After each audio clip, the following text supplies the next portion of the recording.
The CPA and consulting firm of Lane Gorman Trubitt created the Texas Trailblazer Award in 1996. Each year, the firm bestows the award upon a woman in the Dallas-Fort Worth area who has blazed a trail in the community, business, or her profession. Some of the most notable, dedicated, and successful women in the Metroplex have been nominated for the award. Lane Gorman Trubitt's managing partner, Wanda Lorenz, explains the award's significance.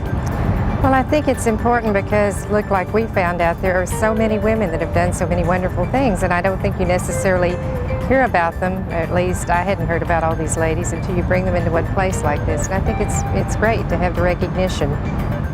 The first recipient of the Texas Trailblazer Award was a woman by the name of Louise Raggio, a legendary attorney most noted for her instrumental role in the passing of the Marital Property Act of 1967. This law allowed Texas women to buy and sell property, own a business, and obtain bank loans without a husband's signature. Louise is truly a trailblazer. In her acceptance speech, she gives us her own definition. A trailblazer? That's interesting. I thought a trailblazer was somebody that stood on a mountaintop and looked around and said, "We go that way." And when I was before the legislature, I thought I was in a swamp.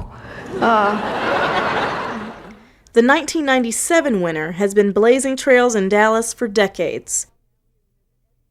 She is Ms. Ebby Halliday Akers, founder of Ebby Halliday Realtors, one of the largest residential real estate firms in the nation.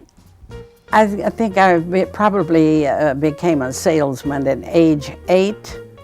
I peddled cloverine salve on my little white pony from farm to farm, and learned the profit motive. I had a profit of 2 cents on each can of cloverine salve, and that was big money in those years. And then I worked my way through school, working in a department store, selling everything from ribbons to back lace gossared corsets, and I learned that the customer is always right, and that selling was my thing.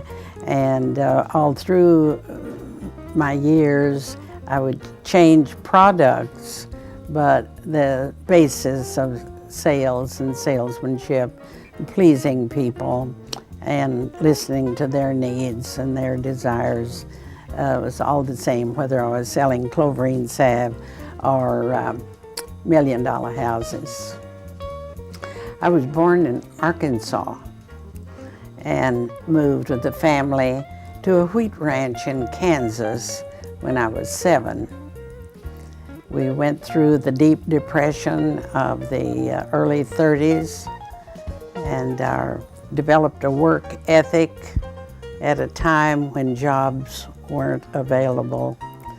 I took a bus to Kansas City and got my first job after school in the big Jones department store at $10 a week. So you can imagine that the jobs were difficult to come by, and they really didn't pay very much in those days. Of course, you could buy a hamburger for a nickel in those days, too. Little did Ebby know that first job with Jones Department Store selling hats would eventually transfer her to Omaha, Nebraska, and then to the city where she would make her mark. They transferred me to Dallas, Texas, which was a dream come true. Here in 1938, just 2 years after the Great Centennial, the town was still jumping with the excitement, and the mayor had declared an end to the Depression. Big name bands were still playing at the old Baker and Adolphus hotels. Billy Rose Casa Mañana was still going strong in Fort Worth. And it was just a spirit of optimism. It was a wonderful time to to come to Dallas, Texas, and become a Texan. So just how did Ebby Halliday go from selling hats to selling houses?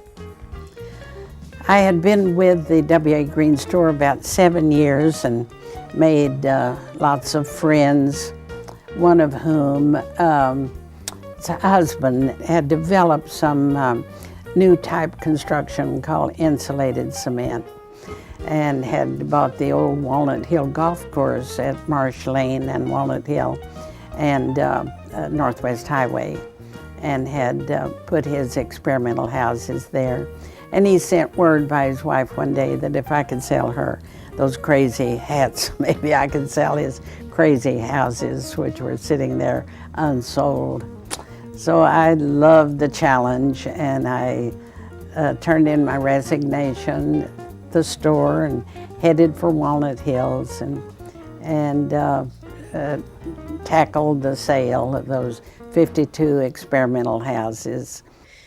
Ebby sold all 52 houses in just 9 months, and the rest, as they say, is history. Over the next 5 decades, she would help build the residential real estate industry in North Texas. Today, she is still selling houses and just as excited about what the city of Dallas has to offer. We have a great symphony, we have a great museum, we have we have teams. Some of them are not doing too well right now. Wish the Mavericks would win a few games.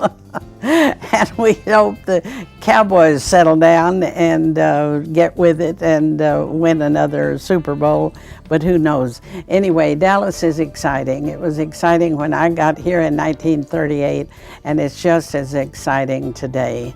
We just love the economy. It's just sizzling right now. Interest rates are low, and the opportunity for everyone to own a home has never been better than now. Had to get that little commercial in.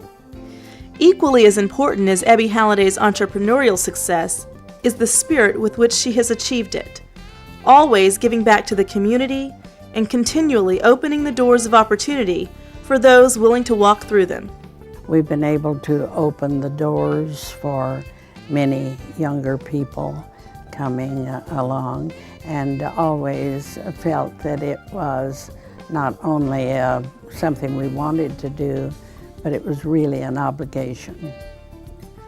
Entrepreneur, community leader, trailblazer, legend.